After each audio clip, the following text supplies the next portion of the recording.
everyone, it's Quinn and Rosie asleep back there on Make a Video Tuesday. I just start calling this Make a Video Tuesday. It's Tuesday again, November 4th, 2025, and we're a couple days out from daylight savings time, the fallback switch over, and I don't know about you guys, but that's taken a bit of a toll on me.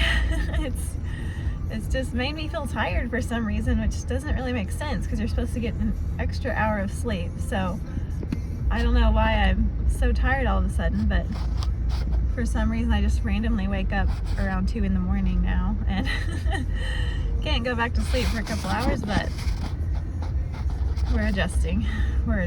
So, but anyway, it's neat to look out at all the trees and the falling leaves and everything starting to change colors for autumn, and it's looking very pretty out, and I just love to watch the leaves fall. And it reminded me of this poem by Robert Frost called "The Road Not Taken," because it starts with this line, two roads diverged in a yellow wood, and it just gives you that neat mental picture of the woods in autumn time, you know. And so that caused me to go back and revisit this poem and reread it, because I thought I had a good sense of what it was about and what the message of this poem was.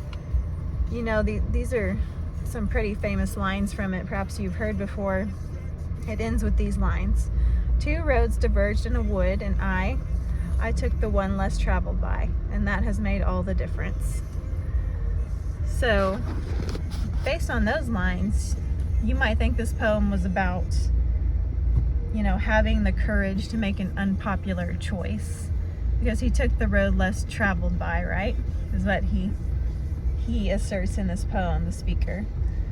But if you go back and read this, you'll find something interesting, is that it's actually a satire on indecisiveness, which is so funny. And this is because the speaker is staring down these two paths, evaluating them and comparing them, trying to weigh the benefits of taking either path. He looks down one and he seems a little overgrown. He looks down the other and he thinks it's a little more worn in. And I suppose he takes the one that is a little more rugged and rough to travel. But he kind of makes the statement that maybe they weren't really all that different to begin with. Maybe he was just imagining it. And so, you know, that kind of makes it a little more anticlimactic, I think. But I think there's actually something interesting to ponder there about human nature, and what the verse that came to mind as kind of a countering truth to this satire was Proverbs 3, 5, and 6, which were my dad's favorite verses, which I've had memorized for a while now. And that says, "Trust in the Lord with all thine heart, and lean not into thy own understanding. In all thy ways acknowledge him, and he shall direct thy paths." And so how I think that kind of counters the message of this poem, which is meant to be humorous, albeit, is that these verses talk about God directing our paths despite any missteps we might take. It starts with trusting in the Lord with all your heart, right? And then the end result of that is that he directs your paths. And what I always kind of wondered is, why does it say he directs my paths? Why doesn't it say he directs me?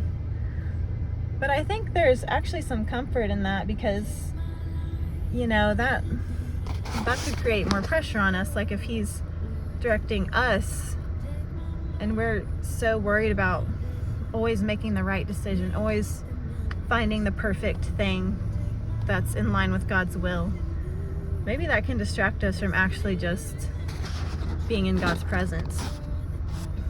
Because the truth is, we do take wrong steps. we do miss opportunities, and we do all fall asleep spiritually, so to speak, on occasion. But the good news is, as ones who have put our trust in the Lord, God is still orchestrating and diverting us and directing us to where He ultimately wants us to be. And I think overall, where He ultimately wants us to be is in His presence. It says in Psalm 16, He will show us the path of life, and in His presence is fullness of joy. So I have to believe that path of life just always leads straight back to Jesus, who is the way, the truth, and the life. So I think that just comforted me, because sometimes I can be so consumed with just taking the right perfect step and just making sure everything turns out the way it's supposed to be, and that I don't somehow mess up God's story for my life. As if He would let that happen. He wouldn't, because He never forsakes those who put their trust in Him. So even if we do make a mistake, if we do sin, which we all will, then He's still working to get us where He wants us to be. And so I'm just thankful for that, and that's a truth to hold on to in this season. As you're strolling through a yellow wood, maybe you can just think about that and thank God for using the road that you did take to lead Him back to you. Even if it was a bumpy road and you took some wrong turns and you didn't know if you were going to get where He wanted you to be. If you're in His presence today, then you're where you need to be. So I'll leave you guys with a prayer in the form of Psalm 119:35, which says, "Make me to go in the path of Thy commandments, for therein do I delight." So that's something we can all pray to Him this week, and trust in Him with all our heart, that He is the safest place to be. So I just pray that blesses you guys this week. Thank you so much for listening.